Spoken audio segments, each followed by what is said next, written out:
ഇന്ന് ഇപ്പപ്പാന്റെ കുട്ടിക്ക് ട്രാക്ടർ കൊണ്ടും തുണക്കേട്ടിന്റെ അടുത്ത് ഇപ്പപ്പ പൈസ കൊടുത്തു കേട്ടോ. നല്ല കുട്ടിയാണ്. ഇന്ന് ട്രാക്ടർ കൊണ്ടും ഈ കുട്ടിക്ക് ട്രാക്ടർ വാങ്ങാൻ തന്ന കായ എന്താട്ടി? വാങ്ങിക്കണേ സാധനം എവിടെ? കുട്ടികളൊക്കെ ഇവിടെ നിക്കല്ല, അങ്ങോട്ട് വാ. ഇജ്ജ് എവിടെയൊന്ന് കാണിച്ചെന്നത് ഇതങ്ങനെ നടത്താൻ മനുഷ്യനെ. പടച്ച തമ്പുരാനെ, മക്കാമ്പ് നാറാനത്ത് പോയിക്കാണ്ട് ഒരു ട്രാക്ടറിന്റെ വണ്ടി വാങ്ങിക്കൊണ്ടിരാൻ പറഞ്ഞിട്ട് മലപ്പുറം പോയിക്കാണ്ട് ക്വാർട്ടർ വാങ്ങിക്കൊണ്ടിട്ട് കായ് നാസാക്കുണ്ട്.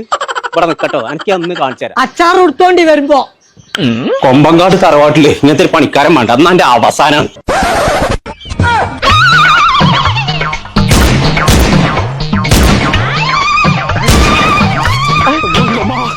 അനങ്ങാതെ നിന്നോ, കൊമ്പക്കെട്ട് കോയെ വെക്കും മതി. വെക്കണ വടി ധൈര്യം ഉണ്ടെങ്കിൽ ഞാൻ വെക്കും. ഏട്ടാ കുതിര ഇത് ഇങ്ങനെയല്ല പിടിച്ചടാ. അങ്ങനെ ഉണ്ട തെറ്റിച്ചാണ്ട് ഉള്ളം കഴിച്ചേ ഇടുന്താപ്പി അത് പൊട്ടിച്ചടാ. അവിടെ കടക്കേ.